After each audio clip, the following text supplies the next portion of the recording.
Have you noticed how the weather feels different now? Storms that rip apart towns, summers that scorch the ground, floods that drown homes in hours. Some say it's just nature, but the truth is, this is globalization's shadow.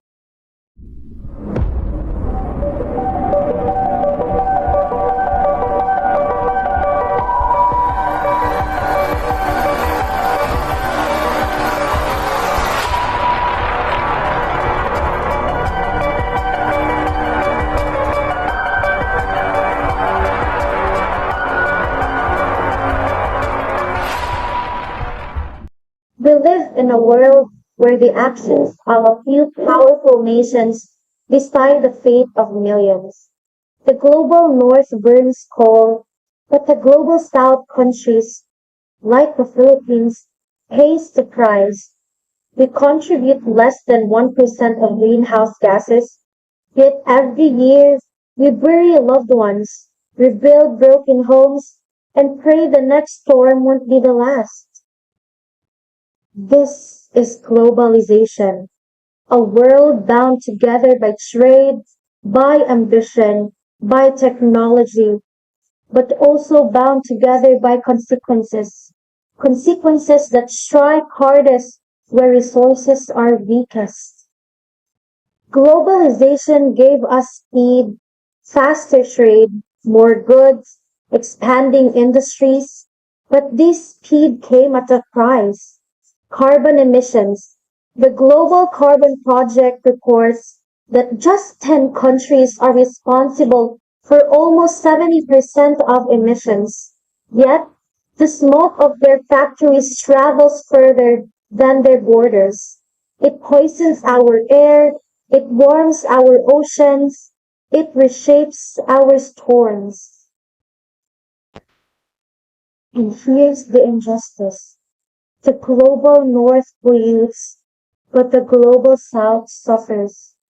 Look at the Philippines, one of the most climate vulnerable nations in the world.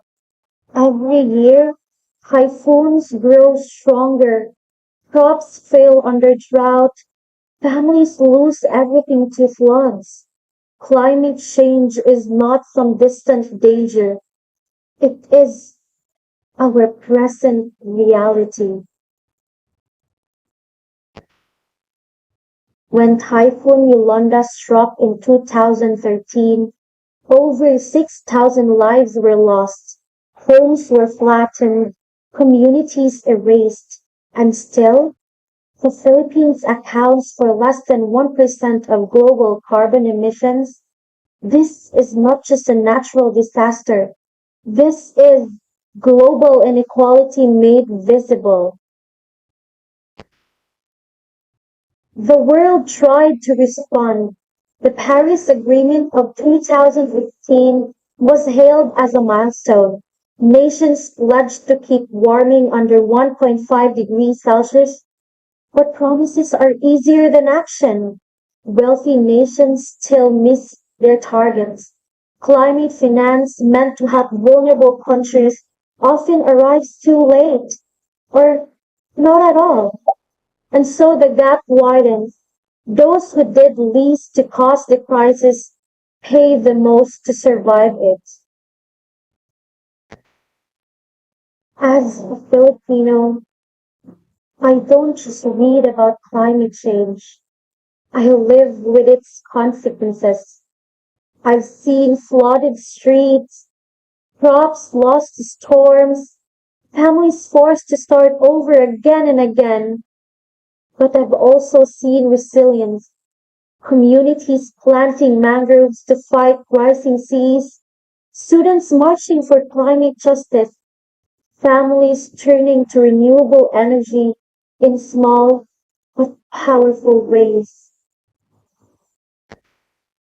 Even in the face of disaster, there is strength. Even in the shadow of inequality, there is hope. So, what does this teach us? Globalization is powerful, but it is not fair. It links us together, but not equally. Climate change proves that cooperation is not optional. It is survival. If globalization connects us in trade, it must also connect us in responsibility. The future depends on whether we choose selfishness or solidarity. In the end, globalization is not just about goods and money. It's about life. Climate change reminds us that no nation stands alone. The storms that hit us here are born from the smoke of factories far away. But if we can cause this together, then maybe, just maybe, we can also solve it together. Our planet is one, and it's the only one we have. Will globalization be our shame or our lifeline?